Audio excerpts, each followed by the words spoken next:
Hello, here's the other book that I finished this week. Well, I just finished it this morning. And, well, this one's a bit different. I've never made any book like this, and you've probably never seen one. Whoops, I'm sorry. Bumped the tripod. This is made with a college typing textbook. And it's made to open that way instead of this way, so that the inside page was upside down. When you if I flipped it this way, it would have been upside down. This was the inside of the front cover, and I loved this vintage lady sitting at her desk with her typewriter. I didn't want her to be upside down, and I thought about binding it up here and flipping it, but I thought that would just make it awkward.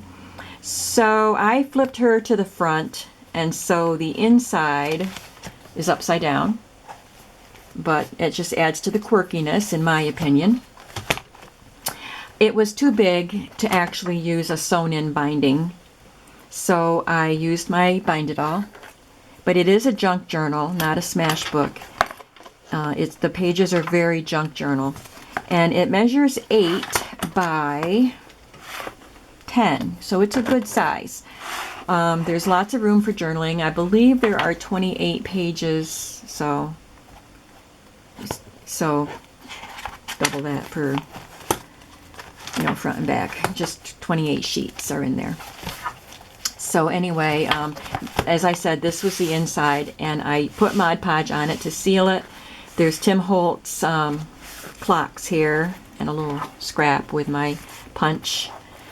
These are Tim Holtz little word cards, and they're quite thick, so I didn't want to add bulk, so I just peeled the thick chipboard off the back of them. And then these are scraps of Tim Holtz papers.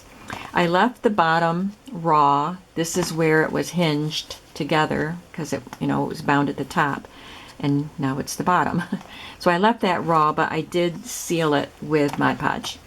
It has 1-inch wires in it.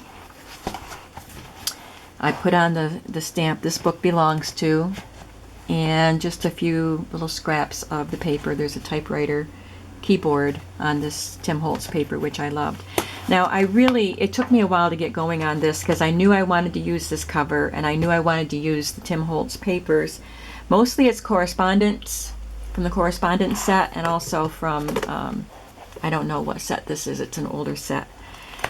And I knew I wanted to use those, but I just had to figure out how I was going to do it. So it was a little slow going at first, but once I got into it, I started really enjoying it, and I really liked the way it turned out. So here's the clock paper, and I put on these little game spinners to be clock hands, and they're put on with a brad.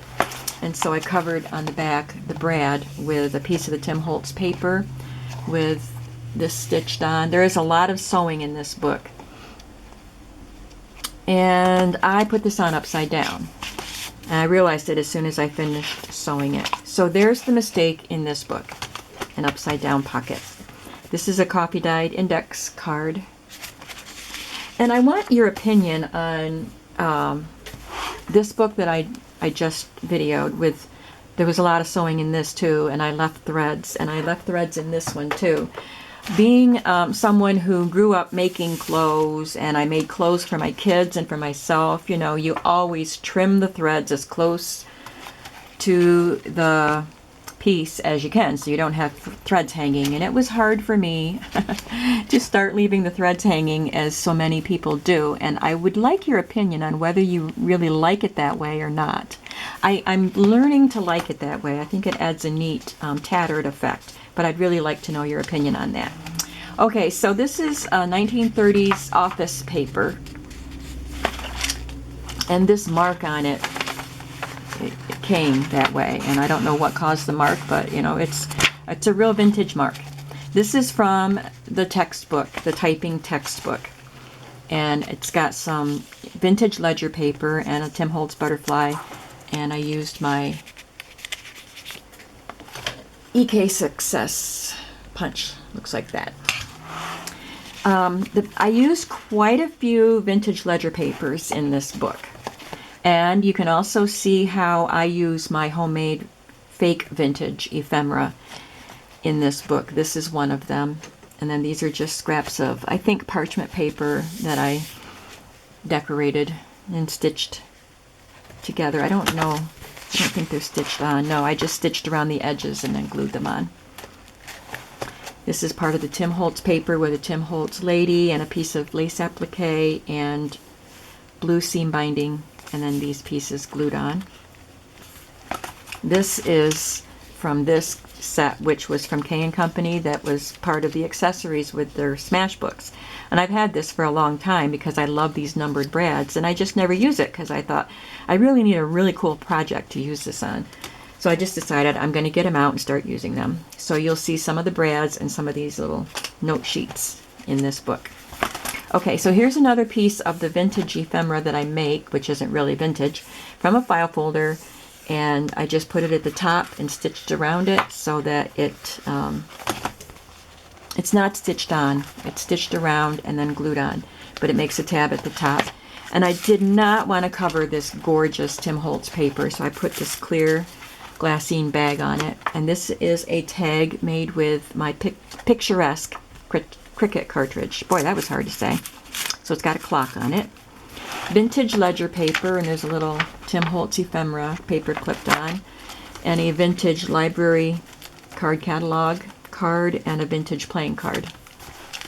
Vintage shorthand paper with coffee dyed index card. And there's another piece of homemade ephemera. It's a tab that I distressed and stamped. This is a 1953 envelope with the truck stamp on it, first day of issue, in commemoration of the trucking industry. Someone sent that to me. This is a piece of scrap paper, and I stitched on a piece of the typing paper and shorthand paper, and this can be journaled on. This looks like airmail paper, of course, and I had this rice paper that someone sent me, and it reminded me, I think maybe the airmail paper that you wrote on is rice paper because it has this same feel and texture. So I glued that on and put this stamping on there and some washi tape. Vintage ledger paper and Tim Holtz paper. There's one of those notes, some seam binding, and this is Tim Holtz paper that I cut. There's one of those words, chipboard words, and one of the brads. This has a little piece of seam binding stapled on there with a copper staple, and this is a piece of ledger that someone printed and sent me. She distressed the edges and sent me a few of these, so that's in there. And this is genuine ledger paper, vintage ledger paper. I like the numbers. Okay, this is a book that I think it was like a self-published book or something. I got it at the library years ago, and it's typed. It looks like it's actually typed on a typewriter. So I thought it was great in this book. And then I included this tag that I made. And this is part of the Tim Holtz ephemera for non-filling typewriter ribbon, Underwood, 1/2 inch. And then I made a little double pocket here. This is, oops, I dropped one. This is a piece of old scrapbook paper that I had cardstock, and it has typewriter keys on it. This is some of the Tim Holtz paper that I made into a coin envelope. It's got a little journaling card in there and a little piece of ephemera and a number 9 paper clip. This is a tag that I made with one of my stamps and another tag that I made.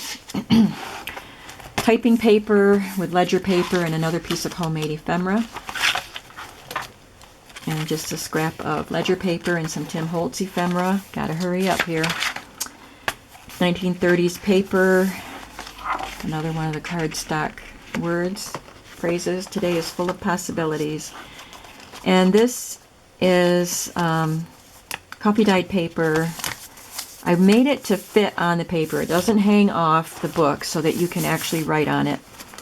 And folded it up as I've seen people do on their videos. Thanks for that inspiration for you ladies who do that. And some of my homemade ephemera. This is from that 1930s paper too, from the same office in Towanda, Pennsylvania. Tim Holtz paper, coffee dyed time card that was used in 1999. This is written on in pencil, so it can be erased if you want to erase it. Another one of those brads, a piece of ephemera, and one of the Tim Holtz words. And this, I have this actual vintage piece, ephemera, that I made copies of. I didn't want to use the real vintage paper, so I made copy on parchment paper. That can be journaled on. This is just a little ticket from a guest checkbook. Vintage ledger paper, the Tim Holtz typewriter sheet. Love this. I didn't do anything to it. If you want to cover it up with photos or whatever, you can, but I left it. And then I made this pocket with Tim Holtz papers and Tim Holtz ephemera. This is actually an appointment book ephemera piece, so I thought that was neat to include in this book. And there's some coffee dyed time cards. Typing textbook, some scraps, and seam binding stitched on. And this is a piece of ephemera that I had that is a typewriter keyboard, so I just paper clipped that in there. And some ledger paper, a doily, some napkin, and some more ephemera.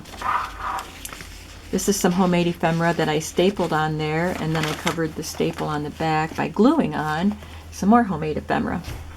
This is some more gorgeous Tim Holtz paper. I didn't want to cover it, so I used a glassine sandwich bag. And this is a piece of paper that I was going to include in a journal that I made, but the journal got too fat, so I took this out.